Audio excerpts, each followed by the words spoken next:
রেজাল্টের আগে ইনিই বলবে মার্কস দিয়ে কিচ্ছু হয় না, কিন্তু রেজাল্টের পরে দেখবে কি বলতে পারে।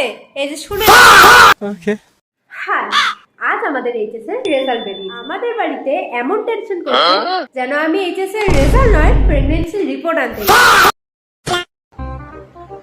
মিতালি 96% পেয়েছে, দেখেছিস? আরে বাপ রে, তুই কি করলি? মুখ পুরালি, আমার মুখ পুরালি। তাহলে মিতালি মাসির মেয়েকে অ্যাডাপ্ট করে নাও, যখন 96% পেয়েছে। তোমার মেয়ে তো আর পেলো না, তাকেই অ্যাডাপ্ট করে নাও।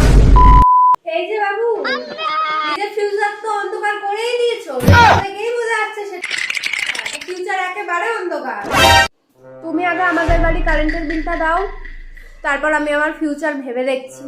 झुके रहना पड़ेगा मेरे आगे, क्योंकि मैं अपने में खुद हीरो हूँ। আর যেই পিসি 3 বছরে একবারও আমার বার্থডে উইশ করে না, সেও এখন ফোন করে জিজ্ঞেস করছে তোর এইচএস এর রেজাল্ট কেমন হলো মা। পুরো বছর সিলেবাসে সিয়াতে রয়্যাল ছিলাম ভাই, এখন তো রেজাল্ট দেখে মনে হচ্ছে বোর্ড আমার সাথে টক্সিক রিলেশনশিপে ছিল। কি বলতে পারি, রিলেটিভরা এমন বিহেভিয়ার করছে মনে হচ্ছে আমার পার্সেন্টেজ দিয়ে জিডিপি ডিসাইড হবে।